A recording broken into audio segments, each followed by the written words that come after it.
Bonjour à tous et bienvenue sur cette nouvelle vidéo dans laquelle on va découvrir un nouveau PC gamer plutôt impressionnant avec une config full white. Autant à l'extérieur il a un design juste magnifique avec une config full white, mais à l'intérieur on est sur des composants qui sont pas forcément excessivement chers, on n'est pas sur une config overkill et ça fait plaisir parce que on n'a pas forcément besoin de mettre des 1000 et des cents dans un PC gamer pour avoir une config potable. Bien sûr en description tu retrouveras tous les liens des composants du PC gamer que je vais te présenter aujourd'hui dans cette vidéo. Bien sûr on testera sur PC gamer au niveau FPS en jeu, qu'est-ce que ça donne, est-ce qu'il est puissant ou pas. Bien sûr tu n'hésites pas à mettre ton meilleur like, ton meilleur commentaire, tu t'abonnes à la chaîne et tu partages la vidéo, ça fait ultra plaisir. Et puis c'est parti, on va découvrir ce nouveau PC gamer. Allez on commence par le processeur, nous sommes sur un AMD Ryzen 7 7800X 3D, un processeur un peu refresh de chez AMD qui est plutôt puissant. Moi je l'aime beaucoup ce processeur là parce qu'il est compatible DDR5 et il monte jusqu'à 5 GHz, donc ça c'est plutôt intéressant. Il est au prix de 435 € sur Amazon, ça reste correct, le rapport performance-prix est plutôt bon et c'est un processeur que je peux vous recommander pour le gaming parce que franchement il est top. Bon bien sûr il faut refroidir ce processeur, donc il a mis un Arctic Liquid Freezer 3 en version 240 mm, donc là c'est la version ARGB. Voilà, moi je le trouve pas très joli honnêtement ce water cooling là. Après il est vrai qu'il coûte pas excessivement cher, il est actuellement à 75 € sur Amazon et il est full white. C'est vrai que c'est assez compliqué de trouver des composants full white ou alors tu payes ça une blinde. Là il coûte pas excessivement cher et il est assez puissant pour refroidir ton processeur. Pourquoi pas, j'ai envie de te dire. Allez on poursuit avec la carte mère, et une carte mère bien sûr full white, ça c'est compliqué à trouver. On est sur une Gigabyte B650A Elite AX Ice, donc Ice pour la version blanche.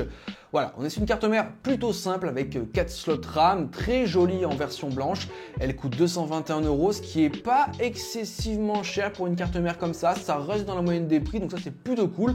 T'as le Wi-Fi, ça c'est pas mal, t'as des 5.0 pour les M2, ça c'est cool et c'est compatible DDR5, donc ça c'est le top. En parlant DDR5, on poursuit avec la RAM, on est sur de la RAM Team Group, une marque très connue outre-Atlantique, un peu moins connue en Europe, mais qui fonctionne très bien. On est sur un module de 2 x 16 Go, donc au total 32 Go de RAM en DDR5, cadencé à 6000 MHz. En plus on est sur de la RAM White RGB qui est plutôt jolie avec un joli design, des jolies courbes, et 6000 MHz pour la DDR5 c'est pour moi la fréquence optimale, tu vois, pour avoir une bonne DDR5 qui fonctionne et qui est forcément ultra compatible avec ton processeur, donc ça c'est cool. Au niveau stockage maintenant, bon il s'est pas cassé la tête, il a pris un petit Samsung 990 Pro en format NVMe en 4.0 2 Tera, ça coûte 169 €. Bon là ce qui est dommage c'est qu'il aurait peut-être pu prendre un 5.0, après ça aurait été bien plus cher, mais il aurait eu des vitesses d'écriture et de lecture bien plus élevées. Après oui je suis conscient qu'aujourd'hui le 5.0 en stockage, surtout en 2 Tera, ça coûte excessivement cher encore aujourd'hui, donc il faut attendre peut-être quelques mois, quelques années que les prix baissent, mais bon déjà celui-là il est plutôt très bien, on est sur une bonne marque, on est sur 2 Tera, donc ça suffit largement pour un PC gamer. On passe maintenant avec la carte graphique, on se retrouve chez MSI avec une RTX 4070 Ti Super 16 Go, donc c'est la version Slim White de chez MSI, donc c'est une carte mère que moi j'ai pu acheter à sa sortie, qui est vraiment ultra fine, franchement ultra fine. Elle est white, bon elle est pas si white que ça, elle est un peu blanc-gris tu vois, bon sur l'image ça rend pas bien mais moi je l'ai vu en vrai, donc elle est un peu blanc-gris.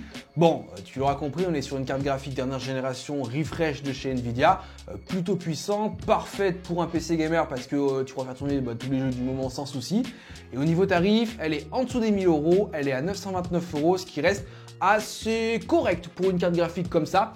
C'est vrai qu'à la sortie elles étaient peut-être un peu plus chères, elles ont un peu baissé, mais pour un modèle slim comme ça reste plutôt cohérent et surtout que le rapport performance-prix reste bon. Allez on poursuit maintenant avec le boîtier, on est sur la marque Montech King 95 Pro, je ne connaissais absolument pas ce modèle et cette marque de boîtier.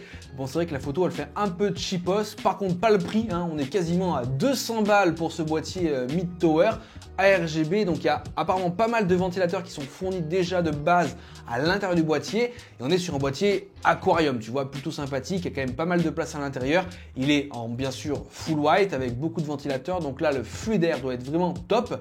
Par contre, quasiment 200 €, je t'avoue que ça fait un peu mal par où ça passe. Et enfin, on termine par l'alimentation. On est sur une classique MSI Mag 850 watts 80 Plus Gold à 109 €.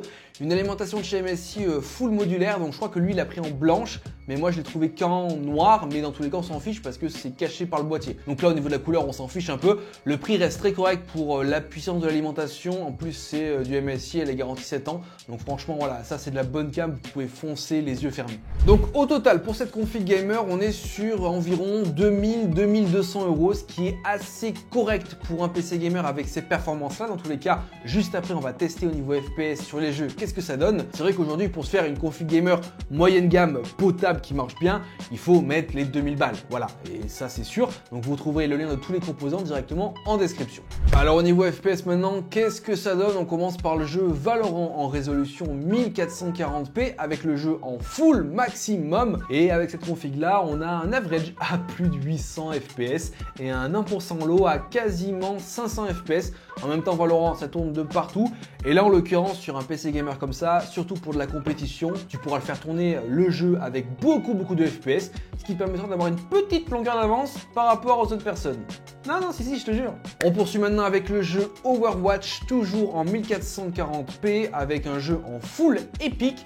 On aura un average à 344 fps et un 1% low juste en dessous des 200 fps. C'est plutôt très bien de faire tourner Overwatch avec cette résolution là, donc le 1440p, mais aussi avec un jeu full épique. À ce taux de FPS là, c'est vraiment bien et c'est un PC gamer qui va bien marcher. Et enfin on termine avec le jeu Fortnite, toujours en 1440p avec un jeu en full épique. Bon déjà, qui joue en full épique sur Fortnite? Pas grand monde. Néanmoins, avec ce PC gamer là et cette config, vous aurez un average à 178 fps en Fortnite full épique et un 1% low à 99 fps. C'est vraiment très bien pour du Fortnite en cette résolution là, mais surtout avec un jeu en full épique. Et rappelez-vous que là au niveau FPS, au niveau test, on est en 1440p, on n'est pas en 1080p, ça c'est fini.